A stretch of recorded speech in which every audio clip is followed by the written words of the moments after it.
আপনারা দেখছেন news now, খবরের নতুন ভাষা। হরিণায় জগন্নাথ জিউর মন্দিরের উন্নয়নে নতুন প্রকল্পের শিলান্যাস করা হয়েছে। সোমবার সকালে এলাকার বিধায়ক জিতেন্দ্র চৌধুরী আনুষ্ঠানিকভাবে এই উন্নয়ন প্রকল্পের ভিত্তিপ্রস্তর স্থাপন করেন। বিধায়ক উন্নয়ন তহবিল থেকে প্রায় 8,38,000 টাকা ব্যয় করে মন্দিরের বিভিন্ন পরিকাঠামোগত উন্নয়নমূলক কাজ করা হবে। অনুষ্ঠানে মন্দির কমিটির সভাপতি স্বপন সরকার, সম্পাদক, সদস্য, জনপ্রতিনিধি এবং এলাকার ধর্মপ্রাণ মানুষ উপস্থিত ছিলেন।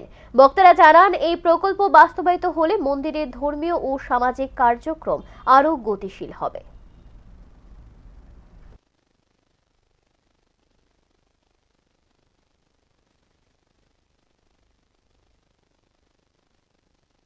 তো এখানে মন্দিরের যে সেবায়িত যারা বা সেবক বা অন্যরা যারা এরকম যাত্রীরা আসে, তাদের সুবিধার জন্য বসা, বিশ্রাম করা বা অন্যান্য জন্য একটা পরিকাঠামো দরকার। তো আমার কাছে এই কমিটি এরকম বিধায়ক এলাকা উন্নয়ন প্রকল্প থেকে তারা কিছু পয়সা দেওয়ার জন্য চেয়েছিলেন, এটা মঞ্জুর করা হয়েছে।